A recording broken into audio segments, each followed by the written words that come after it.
Hey, good morning. Welcome to Tuesday.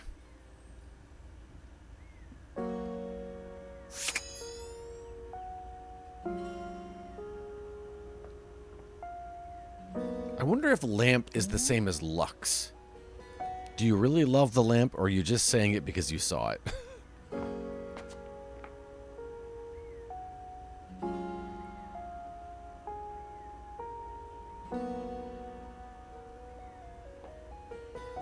How about toothpaste? A stylist with a very vertical, very pink hairdo appraises you, lifting his glasses to take a better look at you. His face is kind, his features soft, and his makeup? Impeccable. Yes, Gelfling, we can date the toilet. I forget what his name is. Lil Crapper. He's a rapper, and he wants us to learn how to rap. So we can't go back and talk to him until we've learned how to rap, and we haven't done that yet. I don't know how to do that.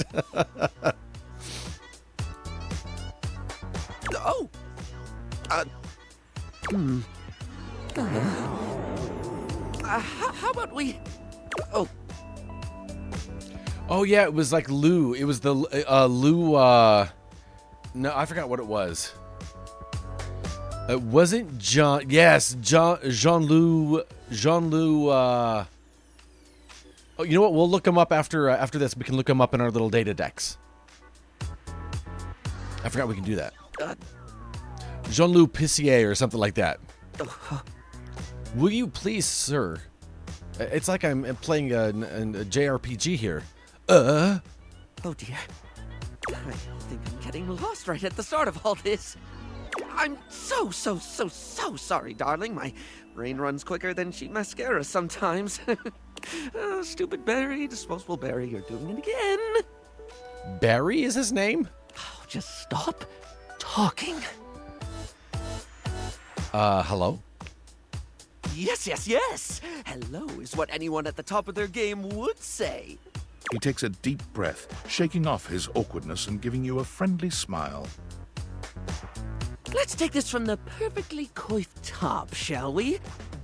My name is Barry Styles. I am your one-stop shop. Barry Looking Styles. good, feeling great. Not that I have to work too hard. I don't get Barry. And I don't know if I made myself clear enough on this point, darling, but you are looking fabulous. Barry. Why, hello. Barry Styles. Is that a pun that I'm missing? I don't get Barry. Styles, of course, obviously. Oh, Harry Styles. Yeah. I'll be honest, Good call. because I like to be clearer than a freshly unblocked pore, I really don't like talking about myself, hun. I'd much rather talk all about you. A berry color palette. Okay. I'm going to rely on you on that one, Gelfling. And eyebrow hydration, of course. You really cannot underestimate how important it is to avoid a thirsty brow, baby. Thirsty brow. But mostly, I want to talk all about you. In fact, if you'd be so gracious as to indulge me, I'd love to really get under the skin.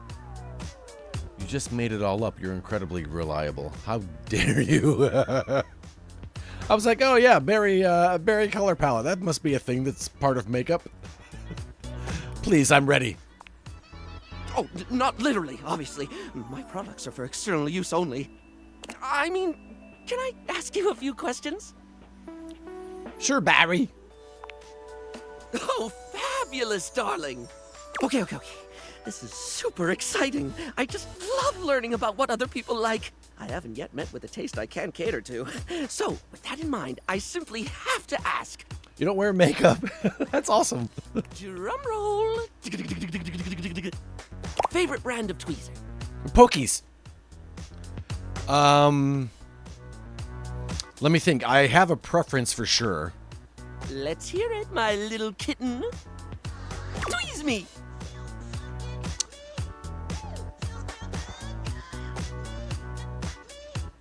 Polished Responses Slickline brand. Ooh, classy choice. Polished Responses line of beauty products is second to none, except for the cases where they aren't. We are nothing but if not fancy on this stream. Everything they put out emphasizes sleek form factors that promote keen aesthetic without sacrificing functionality. You wouldn't think tweezers could turn heads, but when you pull a polished response product out of your handbag, the only way it won't get noticed is if they're being upstaged by your polished response handbag. So, let me just make a mental note. No need to actually write it down. Got a mind like a steel trap. At least when it comes to tweezers and tweezer-related lifestyle choices. Ask me to remember a job interview or doctor's appointment, and I can't help you. But random hair conditioner trivia? I could give you that for days.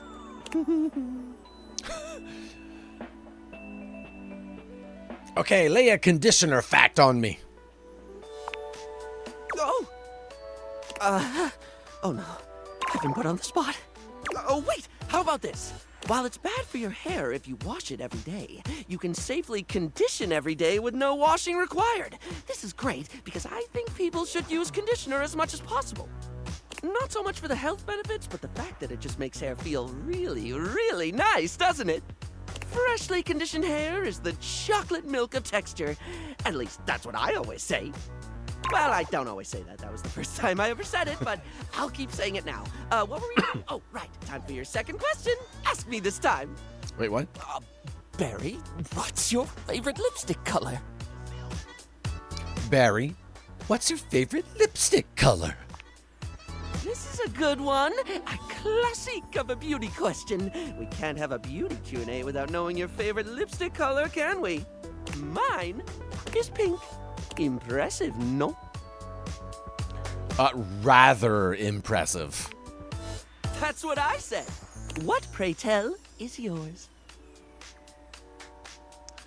A different. Mine is also pink, Barry, because I am a suck-up and am trying to get friend points. My favorite too.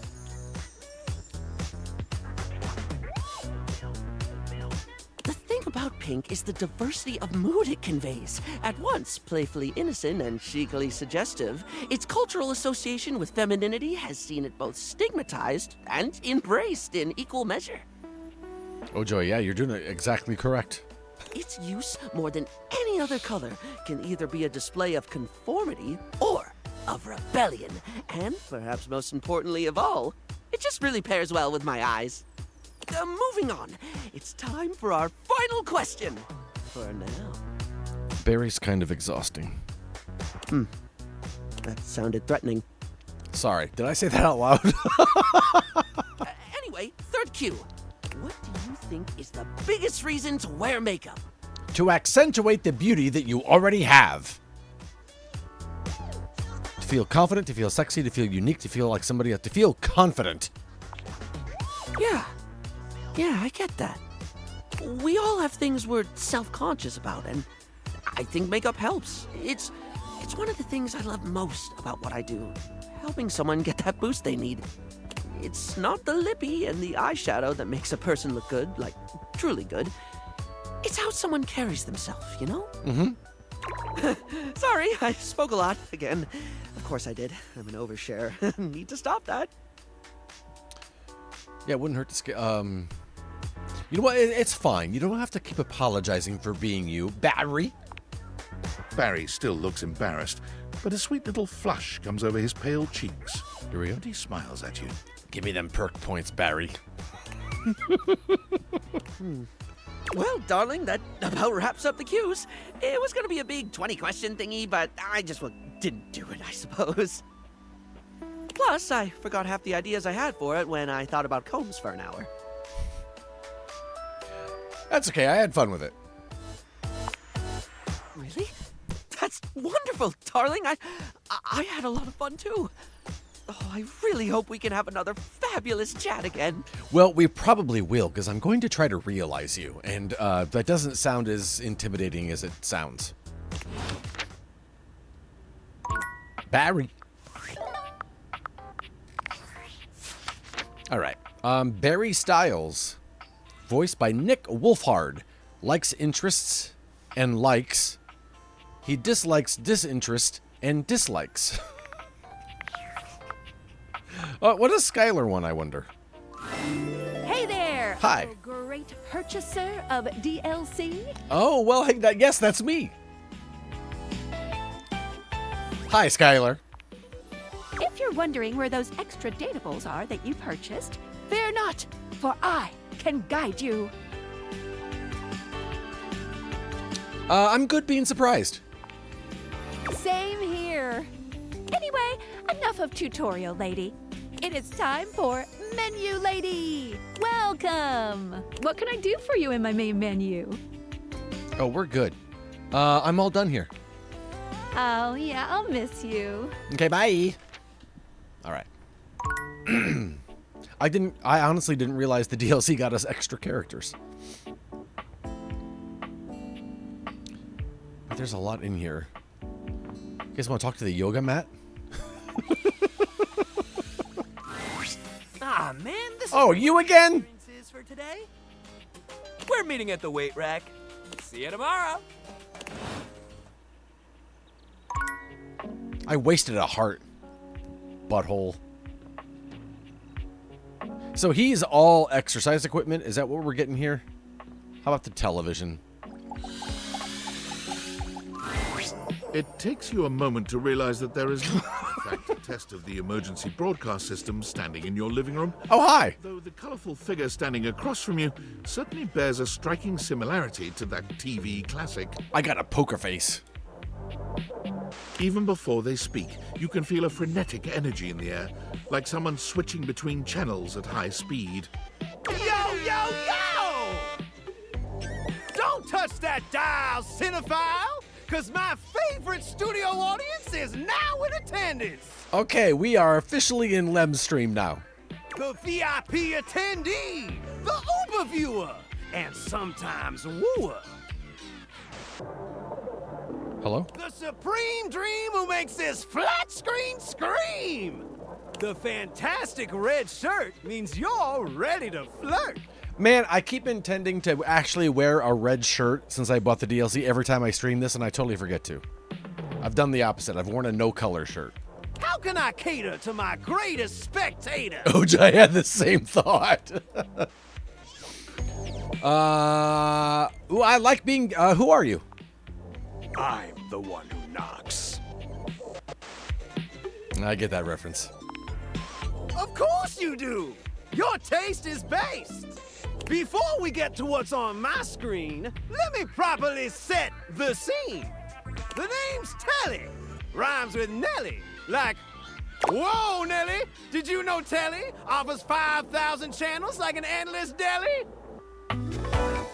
All right, Telly. Holy smokes, folks! Whew. You are not good in small doses. So ask not what your country can do for you. Ask, can you dig it? Wow, 5,000, really? Damn straight.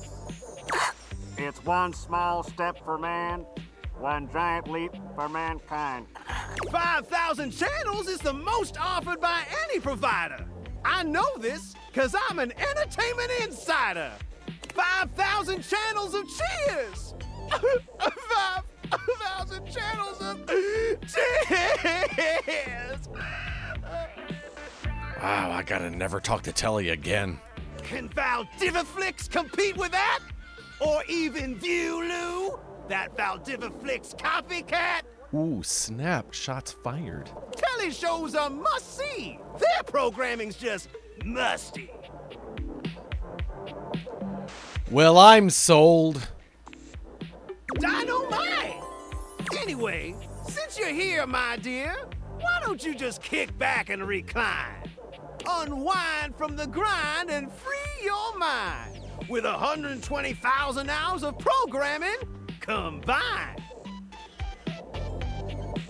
You watch Netflix and Disney Plus on your TV? Yeah, so do I.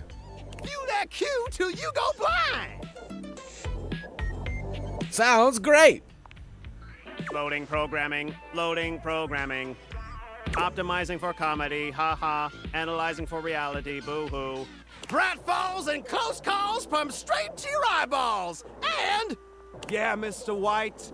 Yeah, science, bitch. I found 15,000 shows you wouldn't oppose. So what genre can I impose on you with my flawless flows? Local community access. You know what, you guys? I for real love watching local access shows because they're so bad. Although when I was in Tampa, there was a community access show and I was like, oh snap, people in Tampa are racist. This is allowed to be on the air?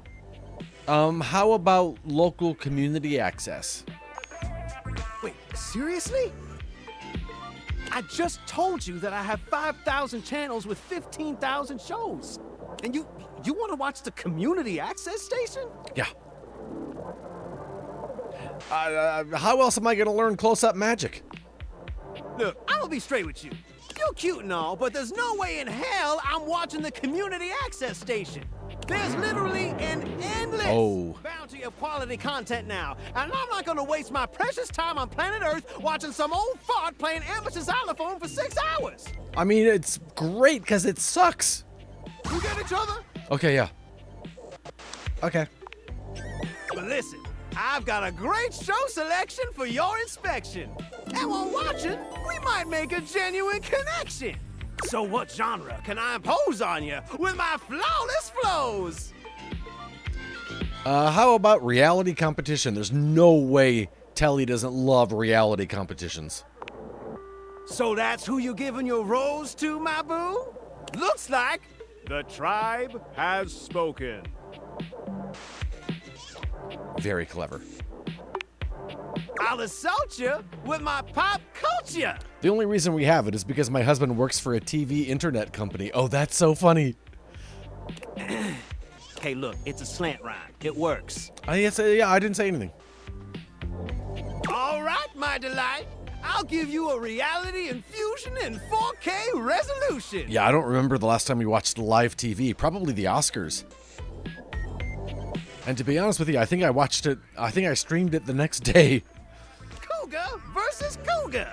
Thrust into the wilderness and stranded in a remote location miles from any plastic surgeons. 10 older, attractive women must rely on their wit, resourcefulness, and cunning to battle for survival and outsmart their adversaries. 10 actual cougars. With tensions running high and cougars lurking around every corner, alliances will be forged, rivalries will emerge, and the women must dig deep within themselves to prove once and for all which cougar has the sharpest claws. I'd watch that. So, my daffodil, shall we commence with this TV and chill? You hardly ever watch just for hockey season and Shark Week. That's hilarious. What rhymes with yes? Pretty good.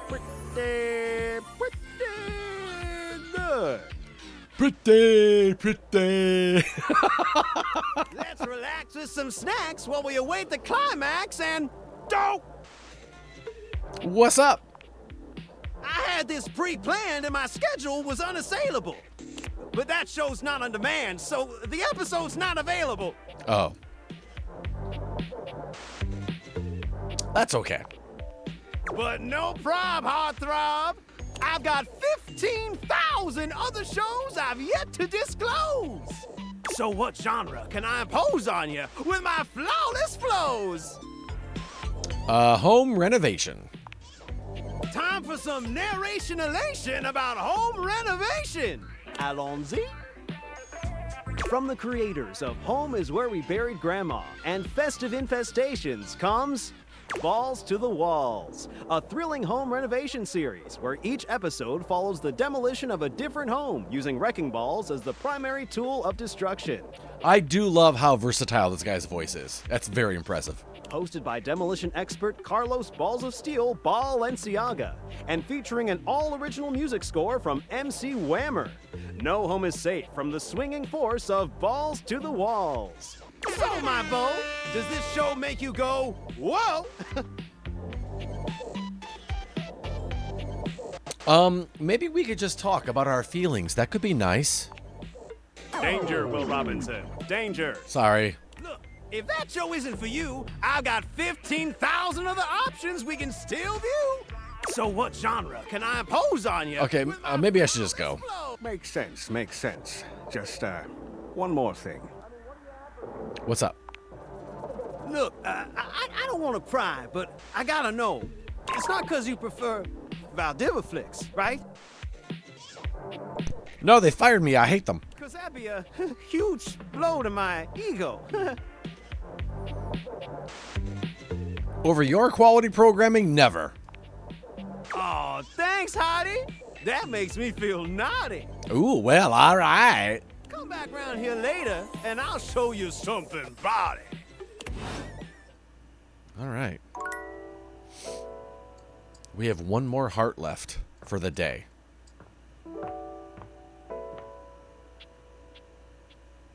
My trophies. Different window, different curtains. Empty boxes. What about this teddy bear?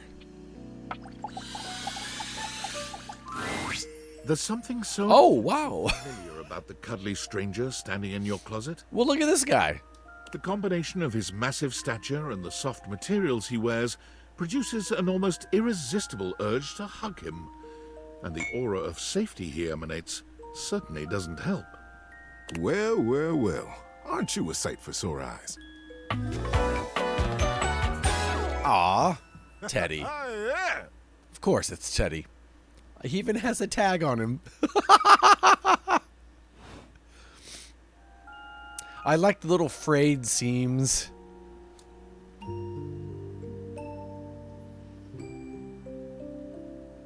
Wow, thank you.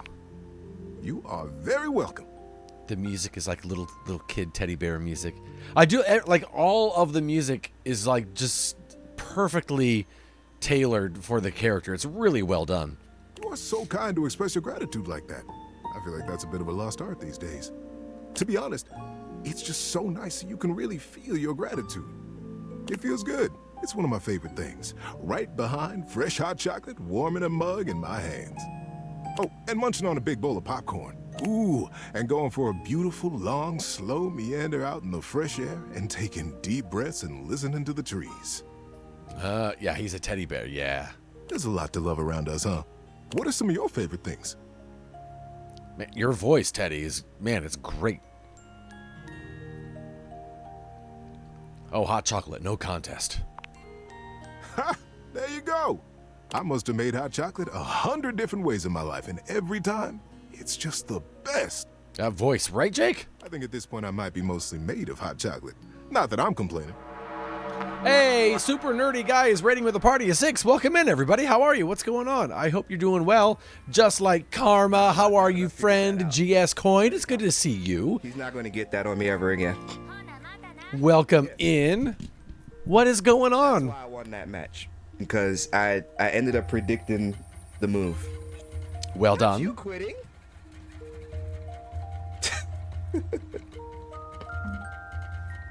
Getting through the workday. You know what? I'm doing well. We're playing Date Everything today. Having a great time with it. And we're meeting some really cool characters today, I gotta tell you. Let me give an old-timey shout-out to the super nerdy guy. So I pretty much took the Hispanic girl route with her. So now I'm just making her be like a stubborn Latina. I'm like, nope, nope, nope, nope, nope.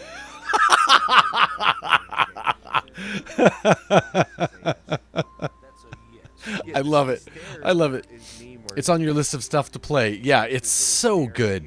We just met our teddy bear. He just came to life, and we're talking to him. And I don't know who the voice actor is yet. I haven't checked, but that We've had it. it's perfect. All right, we found her, y'all. That was I'm chat's alone. suggestion on Yes, that clip. I'm here. Naomi Campbell. I have a hideout, and it's big enough for both of us. Thank you again for that raid. Thank you everyone who came in with the raid and supporting Super Nerdy Guy's stream. Okay. Click on Super Nerdy Guy's name. Give him a follow. What are you trying to do? Yeah, What are we doing? it's free to do. Doesn't cost anything. Oh, crap, she beat the shit out of me. I'm gonna fuck her up. Go get him. You just saw my character like faint.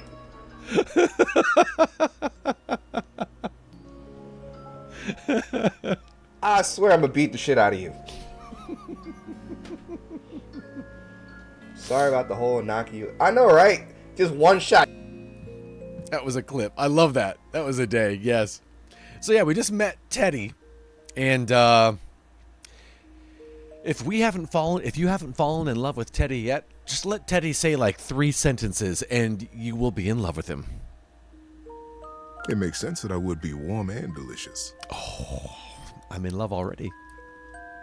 Tell me, what brought you around to see me? Straight mollywopped him out of nowhere. First I gotta ask, is it weird that we're talking in a closet?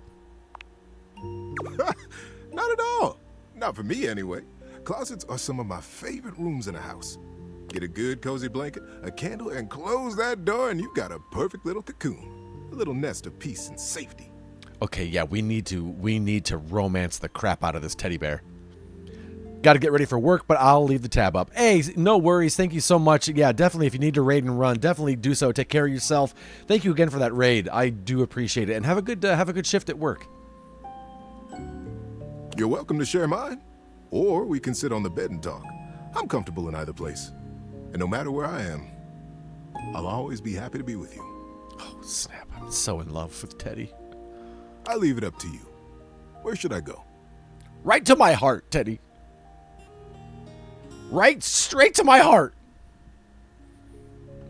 Based on what I've seen, is it strange that? The answer is nope, not at all. Nothing is strange. I think bringing you into bed with me would be nice. So comfy. Oh, yeah, Teddy. I've got a terrific story lined up for you tonight. Are you ready? I like how the background went right to the bed. That's great. I'm ready, Teddy. Tell me a story. Absolutely. Oh, wait, I've been looking forward to it. Being that it's getting to nighty-night time, I got a story to help you drift off to sleep. Oh, okay. Everyone close your eyes and just listen. For me, whenever it's daytime, I'll give advice. But at sleepy time, it's story time. Okay, good to know. Good to know.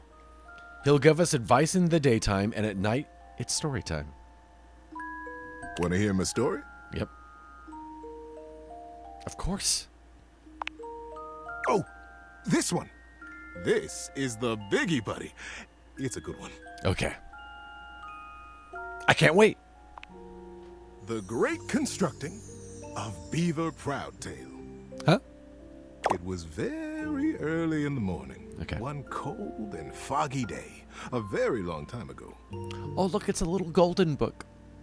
Young Beaver Proudtail was walking quietly and efficiently through the dugout tunnels of his den, his trusty stick tucked confidently under one arm. It was at this time every morning that the young beaver made his rounds, through the whole den where his colony lived, and then up and out the riverbank, where the world he knew, the world he vigilantly protected, met the strangeness of outside. His large tail balanced him expertly as he climbed the long entrance tunnel to the surface, occasionally using his dignified stick in an undignified manner to scramble up the pathway. As he heaved himself out onto the bank of the river, Beaver's attentiveness grew even more acute. It was dangerous to be outside alone. The Great War with the colony across the river had been going on for as long as he could remember, and a fair bit of time beyond that. It seemed like there had always been the war. He couldn't remember any outright battles or even any scrappy skirmishes, but they were definitely at war. He was sure of it. For a moment, he almost asked himself what the war was even about. But he forgot to finish the question. He was very young, after all, and what did it matter? The colony was on the other side of the river, and beavers didn't even cross rivers. He smartly tucked his stick back under his arm and began his patrol. So many steps this way, a scrutinizing scan, and so many steps back. But today, something was different. On the other bank of the river, through the fog, he heard the distinctive sounds of battle. "On guard, ye scum-footed knave!" the voice cried. Defy me at your peril! The sounds of the wood clanging against wood echoed through the fog. Hey-ya! Pow! Bing, bang, boom! Nice voices. Thank you. Who goes there? Shouted Beaver, his heart in his little throat. As an answer, he heard a young and high-pitched yelp. My name is Builder. Hi? Hi? Hi. It was all Beaver could manage. He was talking to another creature, a stranger, and a stranger from across the river at that. How many times had the Colony Council, the Denizen, warned him about the dangers of this? It was strictly against the rules, and Beaver had always followed the rules. Hi! The voice came careening back across the water. What's your name? Beaver heaved a deep breath. Whoever this builder was, Beaver was not going to be shown less brave than he. I'm Beaver. Beaver Proudtail. Well, hello, Beaver Patton. Builder Jumpfoot's my name. I'm playing at war. Want to join me? I most certainly do not, cried Beaver. Playing at war? War is serious business, not for playing. My colony is in a war right now, and I'm going to be a general when I grow up. I'm going to win that war. You'll see. Oh, gosh, sighed Builder. I sure hope you do. My colony is in a war too, and I'm so tired of it. That's why I made it a game. Games are so much less boring than warring all the time. The pieces began rapidly whirling around in Beaver's mind. Builder's colony. He's at war too. Right across the river. He realized he was talking to a beaver from the colony across the river, his sworn enemy since birth. Just then, the wind blew a gentle clearing in the fog, and the two young beavers saw each other for the first time. They could have been twins. Bright black eyes, thick tails, strong sticks, embellished with their colony colors. Builder's face broke into a broad grin. You look just like me! Scoffed Beaver. I'd say you look just like me! Builder laughed. The two regarded each other in amazement for another moment. It was the first time either of them had seen a denizen from the other colony. Builder leaned down and hefted up a perfect pebble from the riverside. Not too big, not too small. He tossed it up. With perfect timing, he swung his stick easily, and Beaver heard it crack as it met the pebble in midair and sent it winging across the water. Instinctively, Beaver reached out and caught it in his paw. Now he was accepting contraband? What would his parents say? I wonder. But, upon inspection, the pebble was quite beautiful. It had a single bold red stripe around it, and it was wet from the riverside mud. His young mind decided that he would keep it. He would keep it a secret, of course, and that was all right. The denizen didn't have to know everything. The clearing and the fog began to fill with thickened air. He looked up, suddenly anxious to lose his new friend. Friend? Huh. How quickly that had happened. And there Builder was, smiling and waving. Maybe we'll play together again soon, he offered. Beaver gripped the pebble and nodded. Yes. Yes, maybe. One day. And then Builder was lost. Beaver finished his patrol and took his new experience, his pebble, and his smartly tucked stick back down to the colony. How you doing, buddy? Need a break? No, I'm in. I'm in. Many seasons had passed since that morning when Beaver Proudtail, all grown up, marched through the tunnels of his colony toward his audience with the denizen. Today was the day he'd been anticipating his whole life.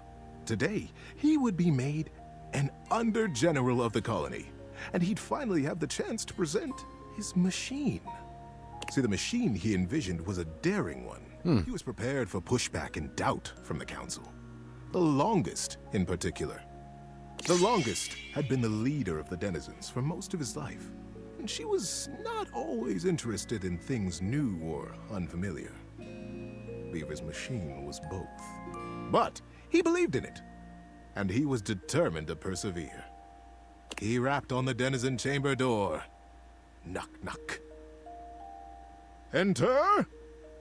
He took a deep breath and pushed. I'm digging this. I really am. My goodness, Beaver, sighed the Longest, brows knitted.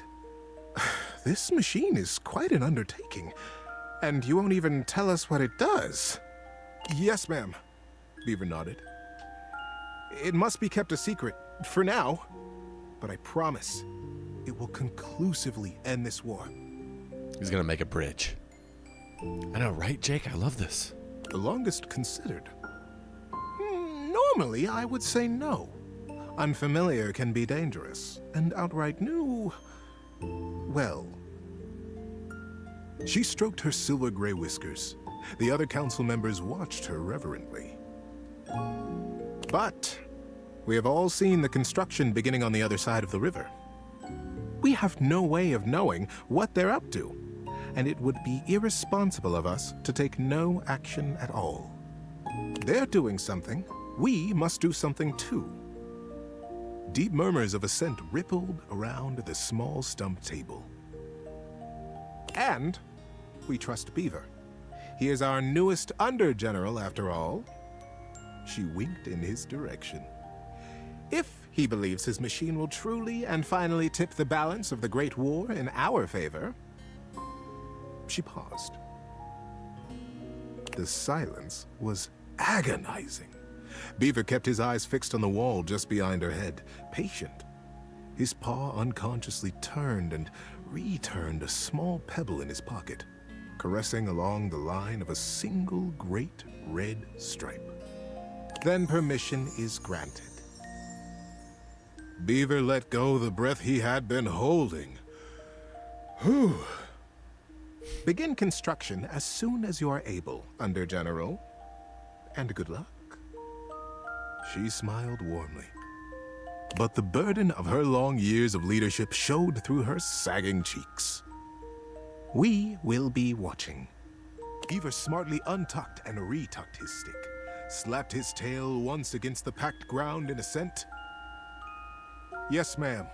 Longest. I'll begin right away. He turned on his heel and marched out of the chamber. It was the first day of summer. It was going to be a long and exciting season.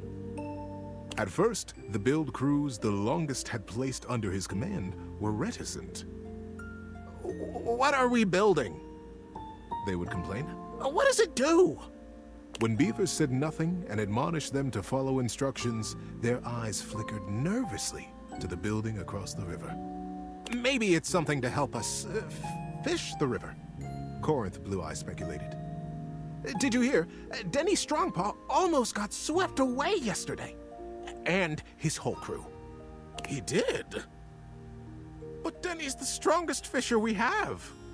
Shelby Tunneler sighed. Ah, this river. It's so fast. Yes, yes, retorted Madden Sharptooth. But fishing will not win us the war. We must focus on the war. And the others agreed and went back to their building. Sometimes the Longest would come to check on the machine, casting her critical eye over every joint and pillar. Most often, she went back below with hardly a word to Beaver, appraising, wearing her doubt like a shawl. But as the summer season progressed, the mood began to shift. Crews would show up to their duties early. They smiled more. They stood up straighter when Beaver came by them or looked to them for progress. The machine, whatever it was taking shape, and its scale was impressive. It looked angry. It looked like the great weapon they all hoped and prayed it was. Oh boy. The crews began comparing their machine to the thing on the other side of the river. They even began trading barbs and joked with the beavers working on the other side. Yeah, it's got a really good cast, Jake. It really does. They pushed and prodded about who would finish their project first. Ours is a ship to go to the sky, and from there, we'll drop stars on you, and we'll win the war. Ha! Would come the reply. Ours is a wooden dragon who lives under the water, who can take us safely across this speeding river, and we'll come upon you unexpectedly, and we'll win the war. Days were marked now by hard work, and the sounds of challenge ricocheting across the water. Beaver, said the longest as she held onto his arm one day late into the summer sun, I don't need to tell you. The whole colony speaks of nothing but your machine. They are all so proud of you. Beaver nodded solemnly. Thank you, ma'am. But the season draws on. You must finish before the rains come. And then you'll have to finally tell us what this is that you've created. Beaver's paw found the lucky pebble in his pocket. Yes, ma'am. We will be done. And I will test it, and you will watch. You'll see the destruction of our enemy. The longest squeezed his arm affectionately, and together they looked out over the setting sun and the water. It's going to be a bridge, and they're going to make friends, and that's how the enemy will be destroyed, because it will be destroyed by friendship. How you doing, buddy? Need a break? No, never stop. And then the day came. The crew stood around the great machine, eyeing with wonder the marvel that they had built. A few beaver folk noticed how similar theirs looked to the one across the river. But that was okay, they reasoned. They had been built facing each other after all. Beaver Proudtail strode up to the front of his machine. With his well-worn stick and his powerful bearing, he cut quite a figure. Corinth Blue Eye and Shelby Tunneler stood just behind him, awaiting their orders. All right, Corinth. Beaver turned to face them. Do you have the rope? Yes, sir. Corinth turned to Shelby, who produced the end of a long length of woven rope from a basket in the base of the machine. Time to get me up there, then. With the end of the rope tied around his waist, Beaver climbed up to what looked like a large square of woven netting, pulled tightly back from its center by a thick cable. The cable was held by 4 whole crews of beaver folk, straining against the resistance of the net. The longest stood back at a safe distance, her shawl wrapped tightly around her shoulders to ward off the early autumn chill. Beaver settled himself right in the middle of the netting, at the last moment shaking his head in sudden memory. Here, he said to Shelby, and handed her his precious stick. I'll be back for this. Back? Queried Shelby. Ready, crews! Shouted Beaver. Ready, under general! Came the chorused reply. And loose! At their cue, the crews simultaneously released their hold on the cabling, and the netting rocketed forward, launching Beaver Proudtail out into the air. Maybe this is part of his plan. Great river! They cried in consternation and shock. What? Where is he gone? Is he all right? Oh, what have we done? The confusion was so great that not even the longest could restore order. Minutes passed before another shape came sailing over the river from the other side, to plop safely and squarely into the center of the net. It was Beaver. He had the same square head, and the same rope wrapped securely around his waist. Good Lord! What a ride! That's the most fun I've had in weeks, said the shape in the net. He began to disentangle himself and stand up. And it wasn't Beaver after all. The royal of the crews was instant and a bit frightening. Who is this? Who are you? They cried, and the longest shouted at the top of her lungs, Detain the stranger!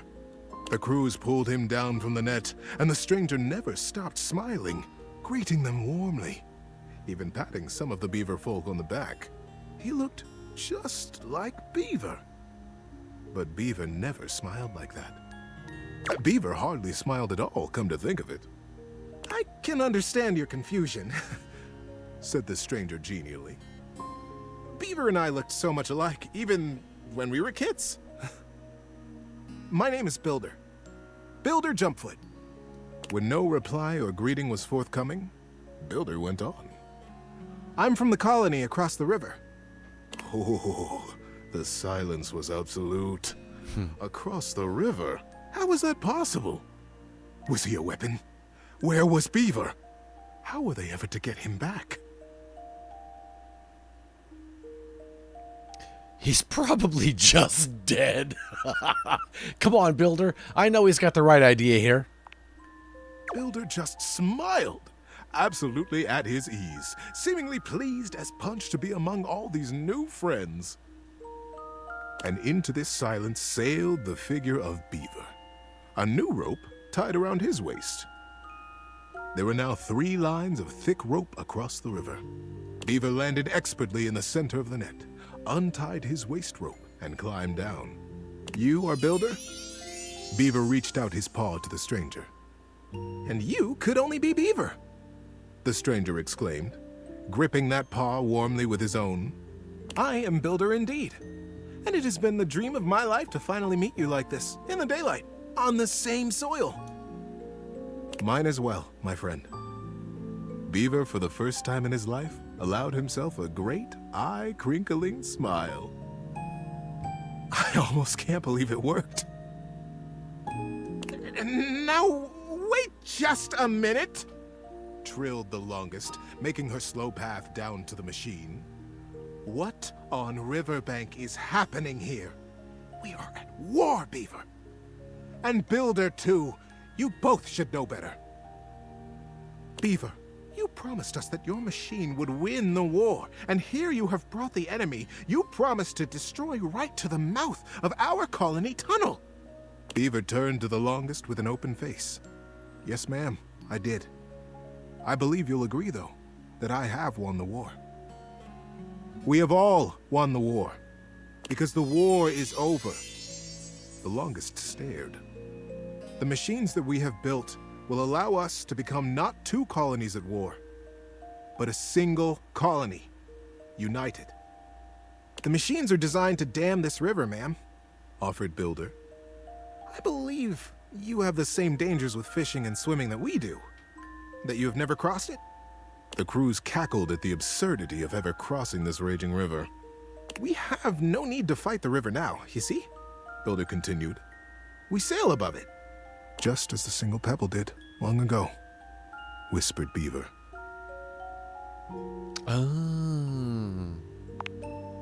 Builder smiled. We have already carried 3 great ropes from side to side between us, and it will be short work to have a whole net built across the river. Once the river is dammed, it will be a still pond, stocked with all the fish we could ever need, calm enough for us and our kids to play in. We will be a great community, the first colonies to ever cross water, the first ingenious constructors in the history of us. The crews were open-mouthed. Their paws hung still at their sides as they realized the magnitude of what they had accomplished. But would it truly be good, as they said?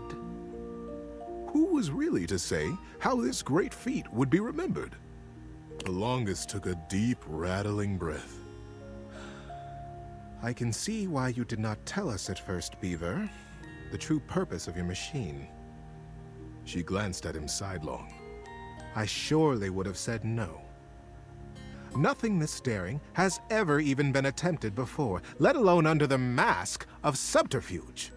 Beaver looked up at her, suddenly a very young kid again in his heart. Yes, that is true, ma'am. I have won the war. I have won by making it go away. We have all won it by making friends out of old enemies. Ma'am, Mother, do you like it? The longest looked fondly on her son, her serious and guarded and daring and wonderful son. Yes, child. I have never been more proud of anyone. Builder guffawed and began to dance around, slapping Beaver brazenly and companionably on his back. Beaver stood solemn, quiet, a gentle smile tickling the corners of his mouth, satisfied. It was, as they had promised, quick work to dam the river. Beaver and Builder were excellent guides, and the crew from both sides of the river proved naturally adept and joyous in their work. Before the autumn settled in, a great still pool existed between the two colonies. Kids splashing and playing, and parents fishing safely. Denny Strongpaw, the best fisher in the fast water, turned out to be the best fisher in still water too, much to his delight. And very early each morning, Beaver Proudtail still crept quietly from the colony and performed his morning rounds. He had never missed a day. But now, his favorite part of his patrol was seeing Builder Jumpfoot across the water and batting a very specific, very lucky, red striped pebble back and forth. Aw, that was a really nice story. Peace and love forever. That's just it. Thanks for listening all the way through. Good night, buddy. Good night.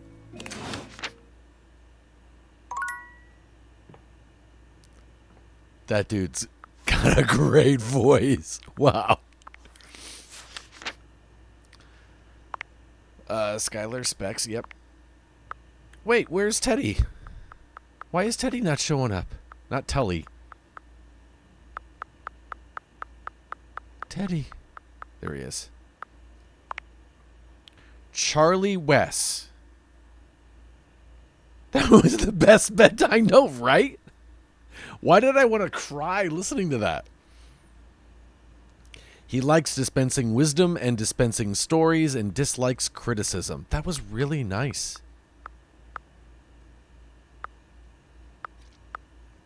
Was there somebody else that we met that we didn't get? Who voiced them today? Who was right before Teddy? Oh, that's Jean-Loup Pissoir. That's the toilet. That's what that's what I was gonna look for, is Jean-Loup. Gosh, I almost forgot all about it.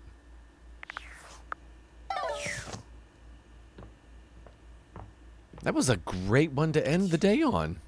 And there's Teddy. There's Teddy now on the bed right where he belongs. It was a great Tuesday.